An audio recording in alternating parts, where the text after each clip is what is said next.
So how I get the sumo bot challenge to work with my students is that I start off with a bit of an idea of a state diagram. So we're just going to do that here. So there are three states that the sumo bot's going to take up. State number 1, 2 and 3, and we need to work out the conditions that meet them. So the first one is we are going to search and destroy. The next one we've got is basically attack, and the final one is to retreat. Okay, so anyone who knows what sumo bot tournament looks like, it is essentially a circle that is black, and then there is another circle which is slightly smaller. So black circle in the middle. So let's see if I can find a black color here. Fill black. Apply. So this is our sumo bot tournament. The robots fight out here, and we have an outside ring that's black. So obviously to retreat, our condition would be if I see white. I see white, because that means it's about to fall off. And the other two work in an idea of if I see black, which is the other color. This stops errors of if the color sensor doesn't boot up properly the first time, which occasionally happens. Then it's not going to run off the end of the table. And then either search and destroy and attack is based on the parameter of how close the enemy is. Okay, so the seeing black and white can be used with the color sensor. That's standard with EV3 kits, and the distance is spotted by an ultrasonic. So we're going to just quickly map out a flowchart algorithm, because this is what I get my students to do as well. So we're going to have a start, which I'll just make it go back to being white. So start, followed by what I do next is a bit wacky. I use a block here to represent information about the loop. So I'm going to go while true, so it will do a forever loop. And then my next item is this. I'm just going to change this back to being white because it's annoying me. My first thing I'm going to use is the color sensor. And then I'm going to have a decision tree. So if black, go this way, and if else, we're going to go this way, and change that slightly to if white. So now if it's not seeing black, it's going to see white, and we've already set up that system. So any weird shades of light aren't going to cause an anomaly. So our next thing we're going to do over here is use the ultrasonic sensor. Okay, and we have a new decision tree, which is simply if enemy is less than 30, because the sumo arena is usually about 70 centimeters, so that's a good happy medium. And then we are going to put our set, so we're going to do our attack, and then we're going to do our search, and we're also going to do our retreat. So I've used input and output blocks for our sensors and our motors. So I'm going to go motor A will be at 50%. Okay, actually no, it will be 100%, and motor B will also be the same, 100%. Now obviously it has motors A, B, C and D depending on where you've built them. So if it is less than 30, we're going to go that way. If it's not less than 30, we have to look for it.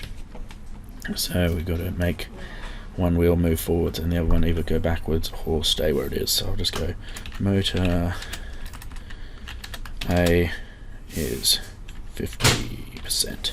So that'll make it spin pretty quick and look for its foe. Now this one we're going to stop.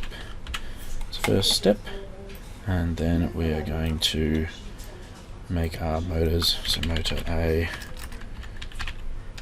and B go backwards, so -30. And you know, this is where I let the kids work out, you know, how far, but let's just say it goes backwards for 3 seconds, and then it will be seeing black again. So you basically need this pause in there so that it will back up, otherwise you get what I call the printer, where it just spins forwards and backwards really quickly. Now, as I said, I use this block to define the loops. Reason is that I can use these points in draw.io to anchor my arrows. So by having a block that describes my loop as well as the actual loop indicator from the flow direction, I can see what I'm doing. So I'll just join you here to make you obvious that you join back onto the track, and you can do the same but further down. So just do be really good and join you at the bottom and at the side and up there. So a bit messy, I know. Should probably fix this up a little bit. Okay, so that's my map. Okay, so here we are. Basically, if you go to just Google to search it up, you can find Microsoft Make Code, and you come to this window. It's got all these cool little things that you can use, blocks, and also kind of like a basic JavaScript library to program stuff. And the microbit has actually had an extension where you can use a basic Python library instead of the JavaScript. So you click that and end up here, which is, you know, my account's new project. So we're just going to work on this diagram which I showed you just before. So essentially what we can do is, in loops it has forever and on start. I tend not to do that because forever is actually a while true loop, so it's kind of bad programming practice for the older years. And on start is useful, but what I find is that when students load the program onto their EV3s, it will trigger immediately, and I've seen a number of projects drive off the end of the desk and fall to pieces, and we've lost Lego pins and all sorts of problems. So I tend to use this one, which is on brick enter button pressed, and that's my little start block. Next I need a loop, so I'm going to use my while true as per my diagram. And then my first thing is I have a decision branch and another decision branch. So I'm just going to go to logic, grab a if and another if.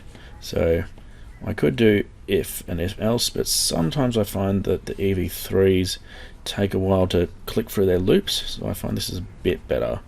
You know, you might decide not to, but essentially I'm going to use a comparison. I'll just copy that and add it again, and we're just going to get color and make a copy, and also the color block. Now, depending, you can get students to use the actual, you know, values. They are pretty easily found. But anyway, I'm just going to choose color, and put the sensor blocks in. So obviously my thing says I need to test if it's black, and I need to test if it's white. So those are my two outer layer decisions. Then inside this if black, I'm going to put an if and else, which I find really useful for ultrasonic. And I'm going to do, once again, this time I'm going to do a smaller than, but you can still select it from the drop down. I'm going to go if the ultrasonic sensor is less than 30, as I said, the thing says there, and if that's the case, I like using these tank motors for mine, so I will just have A and B. As I said before, duplicate that, duplicate it for later on. So if there is an object, we're going to go 100% and 100%, and if not, we're going to just turn one motor off. And if we quickly test that, we can see the motor will start. If it says black, as the ultrasonic is 127, it's spinning one wheel only, and then if it's got an enemy in front of it, it's going to full ball attack. So make sure that you set up in a way that it's not going to do what it's doing right now, which is having one pretending it's going 100, but anyway.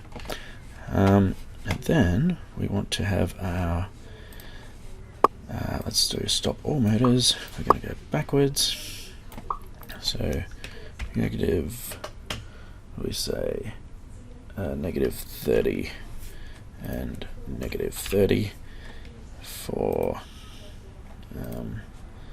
let's go 3 seconds, and then by that point it will have backed up enough to basically not have white anymore, and it will continue.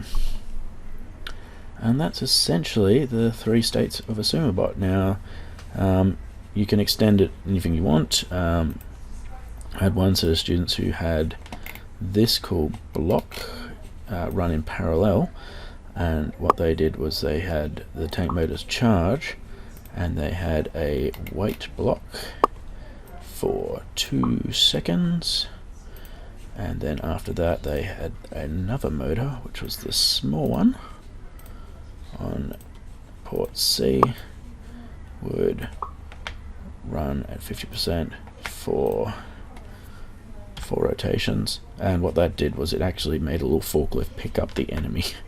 So they figured that if their robot was crashing into the enemy and they couldn't win, it would lift up the foe over the line.